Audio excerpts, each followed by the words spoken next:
എല്ലാവരെയും മറ്റൊരു വാർത്തയിലേക്ക് ഞാൻ സ്വാഗതം ചെയ്യുകയാണ്. കഴിഞ്ഞ ജൂൺ മാസത്തിൽ ഇറാനും അമേരിക്കയും തമ്മിലുണ്ടാക്കിയ സമാധാന കരാർ ഇന്നലെ ഇവർ വീണ്ടും പരസ്പരം ആക്രമണം നടത്തിയതോടെ പൂർണ്ണമായും തകർന്നിരിക്കുകയാണ്. ഇപ്പോഴുണ്ടായ ഈ പരസ്പര ആക്രമണം എന്നത് ഇവർ തമ്മിൽ സാധാരണ ഉണ്ടാകുന്ന ഒരു ആക്രമണത്തിൽ മാത്രം ഒതുങ്ങുന്നതല്ല എന്ന കാര്യമാണ് നമ്മൾ ഇതിലൂടെ ആദ്യം മനസ്സിലാക്കേണ്ടത്. ഇതിനു പിന്നിൽ ട്രംപിനെ വധിക്കാനുള്ള ഇറാന്റെ ആഹ്വാനങ്ങൾ, നാറ്റോ ഉച്ചകോടിയിൽ ട്രംപിന് നേരെ ഉണ്ടായ കടുത്ത ഭീഷണികൾ, ഇപ്പോൾ നടന്ന ഈ ആക്രമണത്തിന് ശേഷം സൗദിയുടെയും ഖത്തറിന്റെയും ഒക്കെ പ്രതികരണങ്ങൾ, ഇവയിലൊക്കെ ഇത് അധിഷ്ഠിതമാണ്.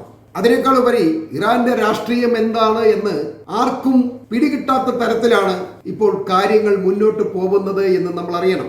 നമ്മൾ സൂക്ഷ്മമായി നിരീക്ഷിച്ചാൽ ട്രംപിനെ പ്രകോപിപ്പിക്കാൻ വേണ്ടി ഇറാൻ വളരെയധികം ശ്രമിക്കുന്നതായിട്ട് നമുക്ക് മനസ്സിലാവും. അത് എന്തിനാണ് എന്ന ചോദ്യമാണ് ഇപ്പോൾ ഉയരുന്നത്. ഹോർമുസിൽ കപ്പലുകളെ ആക്രമിച്ചാൽ അമേരിക്ക തിരിച്ചടിക്കുമെന്ന് ഇറാന് നന്നായിട്ടറിയാം. പിന്നെ എന്തിനാണ് ഹോർമുസ് കുറച്ച് ദിവസം ശാന്തമായിരിക്കുമ്പോൾ ഇറാൻ വീണ്ടും ഈ കപ്പലുകളെ ഓരോരോ കാരണങ്ങൾ പറഞ്ഞുകൊണ്ട് ആക്രമിക്കുന്നത്? ഇറാൻ ഇപ്പോൾ ഹോർമുസ് വഴി കടന്നു പോകുന്ന കപ്പലുകളിൽ നിന്നും ടോൾ ഈടാക്കുന്നുണ്ട്. ഇത് എല്ലാ രാജ്യങ്ങളും ഏതാണ്ട് കൊടുക്കാൻ തയ്യാറായിട്ടുമുണ്ട്. എന്നിട്ടും ചില കപ്പലുകൾ അവരറിയാതെന്നവണ്ണം കടത്തി വിട്ടുകൊണ്ട് ആ കപ്പലുകളെ ആക്രമിക്കുന്ന ഒരു തന്ത്രമാണ് ഇപ്പോൾ ഇറാൻ പ്രയോഗിച്ചുകൊണ്ടിരിക്കുന്നത്. ഇതിപ്പോൾ പല തവണയായിട്ടുണ്ട്. ഇതിന് 2-3 ഉത്തരങ്ങളാണ് ലോകത്തുള്ള പല രാജ്യങ്ങളിൽ നിന്നുമുള്ള നിരീക്ഷകർ കണ്ടെത്തുന്നത്. അതിൽ അവർ ഏറ്റവും പ്രധാനമായി എടുത്തു പറയുന്നത് ഇറാൻ ഈ അടുത്ത് തന്നെ ഒരു ആണവ പരീക്ഷണം നടത്തും എന്ന കാര്യമാണ്.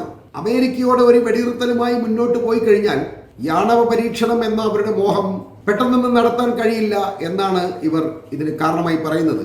അതിനെ മറികടക്കാൻ വേണ്ടിയാണ് മിഡിൽ ഈസ്റ്റിനെ ഒരു യുദ്ധ ഭീതിയിൽ അല്ലെങ്കിൽ യുദ്ധത്തിന്റെ നിഴലിൽ എപ്പോഴും നിലനിർത്താൻ ഇറാൻ ശ്രമിക്കുന്നത് എന്ന ഒരു വിലയിരുത്തലുണ്ട്. പിന്നെ മറ്റൊന്ന്, അമേരിക്കയെ പൂർണ്ണമായും മിഡിൽ ഈസ്റ്റിൽ നിന്നും തുരത്തുക എന്ന ഇറാന്റെ ലക്ഷ്യമാണ്. അതിപ്പോൾ ഏതാണ്ടൊക്കെ സാധ്യമായിട്ടുണ്ട്. അമേരിക്കയുടെ ഏതാണ്ട് 70% സൈനിക ശേഷിയും ഇപ്പോൾ മിഡിൽ ഈസ്റ്റിൽ നിന്നും അവർ കുറച്ചിട്ടുണ്ട്. പഴയതുപോലെ അമേരിക്കയ്ക്ക് ഇപ്പോൾ മിഡിൽ ഈസ്റ്റിൽ കാര്യമായ സ്വാധീനമൊന്നുമില്ല. തന്നെയുമല്ല, ഈ സൗദിയിൽ നിന്നും ഖത്തറിൽ നിന്നും ബഹ്റൈനിൽ നിന്നുമില്ല അവരുടെ ബാക്കിയുള്ള മുഴുവൻ സൈനിക സാമഗ്രികളും ഇവിടുന്ന് മാറ്റാനുള്ള തയ്യാറെടുപ്പും അമേരിക്ക നടത്തുന്നുണ്ട്. പിന്നെ എന്തിനാണ് ഇറാൻ ഈ അമേരിക്കൻ താവളങ്ങളെ ആക്രമിക്കാൻ ശ്രമിക്കുന്നത് എന്ന ചോദ്യവും നിലനിൽക്കുന്നു. പിന്നെയുള്ള മറ്റൊന്ന്, മിഡിൽ ഈസ്റ്റ് രാജ്യങ്ങളുടെ മേൽ ഒരു പൂർണ്ണമായ ആധിപത്യം നേടാനുള്ള ഇറാന്റെ തന്ത്രമാണ് ഈ ആക്രമണങ്ങൾ എന്ന വിലയിരുത്തലുമുണ്ട്. മേഖലയിൽ ചോദ്യം ചെയ്യപ്പെടാത്ത അനിഷേധ്യമായ ഒരു മേധാവിത്വമാണ് ഇറാൻ ആഗ്രഹിക്കുന്നത്. ഈ ലക്ഷ്യവും ഏതാണ്ടൊക്കെ ഫലം കണ്ടിട്ടുണ്ട്. മിഡിൽ ഈസ്റ്റിലെ രാജ്യങ്ങളെല്ലാം ഇപ്പോൾ ഇറാനെ അംഗീകരിക്കുന്നുണ്ട്. അവരുമായി സൗഹൃദവും നയതന്ത്ര ബന്ധങ്ങളും ഒക്കെ തുടരാൻ ഈ മിഡിൽ ഈസ്റ്റിലെ അറബ് രാജ്യങ്ങളെല്ലാം ആഗ്രഹിക്കുന്നുണ്ട്. അതിനുവേണ്ടി അവർ ശ്രമിക്കുന്നുമുണ്ട്.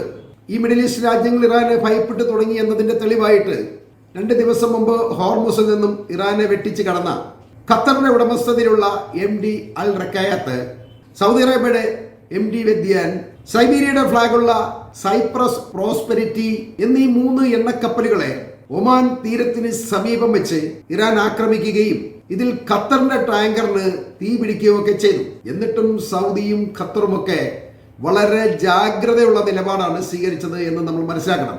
തങ്ങളുടെ കപ്പലുകളെ ഇറാൻ ആക്രമിച്ചത് അവർ ശക്തമായി അപലപിച്ചുവെങ്കിലും ഇതിന്റെ പേരിൽ അമേരിക്കയും ഇറാനും തമ്മിൽ ഒരു വലിയ യുദ്ധം നടത്തണം എന്ന ആഗ്രഹം ഈ 2 കൂട്ടർക്കും ഉണ്ടായിരുന്നില്ല. അത് ഈ മിഡിൽ ഈസ്റ്റിന്റെ സുരക്ഷയും എണ്ണ വ്യാപാരത്തെയും തടസ്സപ്പെടുത്തും എന്ന് ഇവർക്ക് നന്നായിട്ട് അറിയാം. അതുകൊണ്ട് തന്നെ ഇറാനും അമേരിക്കയും തമ്മിൽ ചർച്ചകൾ നടത്തിയാൽ മതി, യുദ്ധം ചെയ്യേണ്ട എന്ന നിലപാടാണ് ഇപ്പോൾ ഖത്തറും സൗദിയും ഒക്കെ എടുക്കുന്നത്. തങ്ങൾക്ക് നഷ്ടം വന്നാൽ പോലും സമാധാനമാണ് ഖത്തറും സൗദിയും ഒക്കെ ആഗ്രഹിക്കുന്നത് എന്നുള്ളതാണ് ഇതിന്റെ പിന്നിലെ തെളിവ്. തന്നെയുമല്ല, അവർ ഇറാനെ അംഗീകരിച്ചു കഴിഞ്ഞു എന്ന കാര്യവും ഇതിലൂടെ നമുക്ക് വ്യക്തമാകുന്നുണ്ട്. എന്നാൽ ട്രംപ് ചെയ്തത് ഈ കപ്പലുകളുടെ ഉടമകളായ ഖത്തറിനും സൗദിക്കും സൈബീരിയയ്ക്കും ഒന്നും പരാതി ഇല്ലാഞ്ഞിട്ട് പോലും ഇറാനെ ആക്രമിക്കാനുള്ള ഉത്തരവാണ് ഇട്ടത്.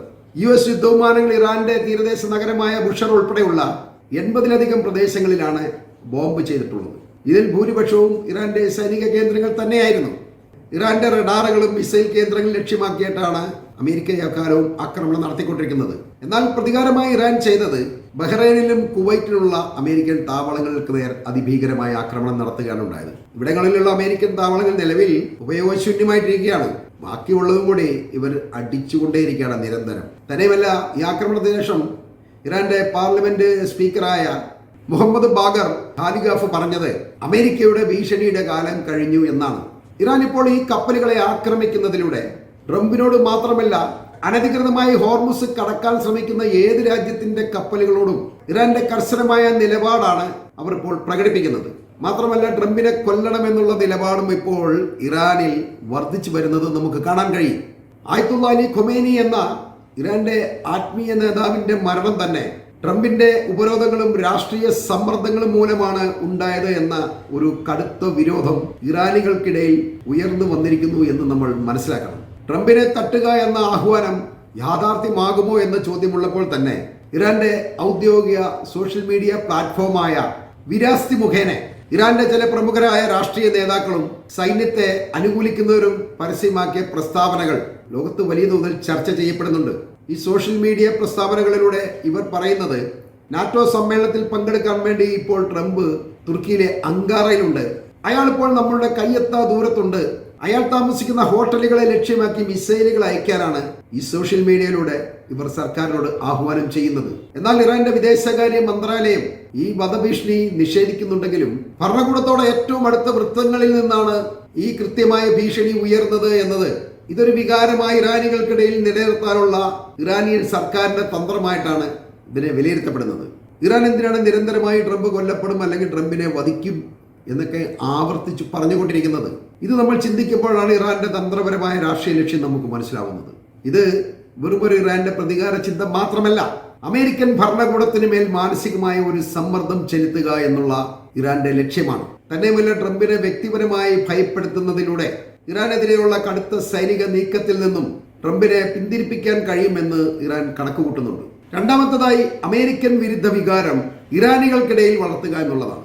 ഉന്നത നേതാക്കൾ വഴി ഇത്തരം പ്രസ്താവനകൾ രാജ്യത്ത് പ്രചരിപ്പിക്കപ്പെടുമ്പോൾ അത് ഇറാനികൾ ഒറ്റക്കെട്ടായി നിലനിൽക്കാനും ഭരണവിരുദ്ധ വികാരം അവർ പ്രകടിപ്പിക്കാതിരിക്കാനുമുള്ള ഒരു തന്ത്രമായിട്ട് വേണം നമ്മൾ ഇതിനെ കരുതാൻ. തന്നെയുമല്ല അമേരിക്കയാണ് നമ്മുടെ ഏറ്റവും വലിയ ശത്രു എന്ന് ജനങ്ങളെ തുടരെ ഇങ്ങനെ ബോധ്യപ്പെടുത്തിക്കൊണ്ടിരിക്കുക എന്നൊരു തന്ത്രവും ഇറാൻ ഇതിൽ പ്രയോഗിക്കുന്നുണ്ട്.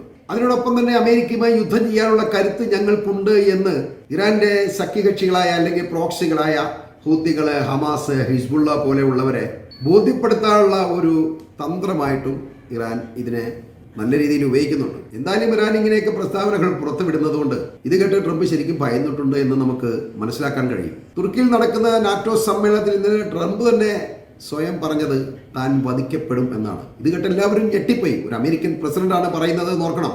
ഇന്നേ ഒരു അമേരിക്കയിലെ ഒരു പ്രസിഡന്റും ഇങ്ങനെ പറഞ്ഞിട്ടില്ല എന്നെ മറ്റൊരു രാജ്യത്തെ ആൾക്കാർ വന്ന് കൊല്ലും എന്നുള്ളത്. അതുവരെ ട്രംപ് പറഞ്ഞു എന്നത് അയാളുടെ ഭയത്തിന്റെ സൂചനയായി കാണാവുന്നതാണ്. അതുകൊണ്ട് തന്നെ ട്രംപിന് ഇപ്പോൾ വലിയ തോതിൽ സെക്യൂരിറ്റി വർദ്ധിപ്പിച്ചിട്ടുണ്ട്. ഇറാന്റെ വധപ്പട്ടികയിൽ താനാണ് ഒന്നാമത് എന്ന് പറഞ്ഞ ട്രംപ് ഇറാന്റെ ഗവൺമെന്റിനെ മാലിന്യ ഭരണകൂടം എന്ന് വിളിക്കുകയും അത് ഉടൻ വീഴുമെന്ന് ഞാൻ പ്രത്യാശിക്കുന്നു എന്നുകൂടി പറഞ്ഞതോടെ അത് ശരിക്കും ഇറാനെയും ദേഷ്യം പിടിപ്പിച്ചിട്ടുണ്ട് എന്ന് വേണം പറയാൻ. എന്നാൽ ട്രംപിന്റെ ഈ പ്രസ്താവനകൾ വെറും രാഷ്ട്രീയ നാടകമാണെന്നും യുദ്ധത്തിൽ പരാജയം സംഭവിച്ച ഉത്തരവാദിത്തത്തിൽ നിന്ന് ഒഴിഞ്ഞു നിന്ന് താൻ ഇരയാണെന്ന തരത്തിൽ അമേരിക്കൻ ജനതയുടെ സഹതാപവും പിന്തുണയും പിടിച്ചുപറ്റാനുള്ള അയാളുടെ ശ്രമമാണെന്നും ഇറാനെ മാലിന്യ ഭരണകൂടം എന്ന് വിളിക്കുന്നത് അയാളുടെ സംസ്കാരമില്ലായ്മയും നാറ്റോയിലെ യൂറോപ്യൻ സഖ്യകക്ഷികളുടെ പ്രീതി പിടിച്ചുപറ്റാനുമാണെന്നാണ് ഇറാൻ ഇതിനെക്കുറിച്ച് വിശദീകരിക്കുന്നത്. ശരിക്കും പറഞ്ഞാൽ ഇറാന്റെ ഈ വിശദീകരണം തന്നെയാണ് യാഥാർത്ഥ്യം എന്ന് നമ്മൾ അറിയുക. ട്രംപ് രാഷ്ട്രീയക്കാരനല്ല, നല്ലൊരു നടനാവേണ്ട ആളാണ്. അതിനുള്ള എല്ലാവിധ അഭിനയ വൈദഗ്ധ്യവും അയാൾക്കുണ്ട്. എന്നാൽ നടനവേലയിലും ഇയാൾ ശോഭിക്കുമോ എന്ന കാര്യം നമുക്ക് പറയാൻ കഴിയില്ല. കാരണം ഇയാൾ വേദിയിൽ വെച്ച് ഡയലോഗുകൾ മാറ്റി പറയാനുള്ള സാധ്യത വളരെയധികമാണ്. ഇതോടുകൂടി കൂടെ നിൽക്കുന്നവർക്ക് താളം പോവുകയും അല്ലെങ്കിൽ അവർക്ക് ബാക്കി ഡയലോഗുകൾ പിടികിട്ടാതെ വരികയും നാടകം കുളമാവുകയും ചെയ്യും. ഇങ്ങനെ ഒരു ഭൂലോക ദുരന്തമായി ട്രംപ് മുന്നോട്ട് പോവുകയാണ്. ഈ വാർത്തകൾ ഞാനിവിടെ അവസാനിപ്പിക്കുന്നു.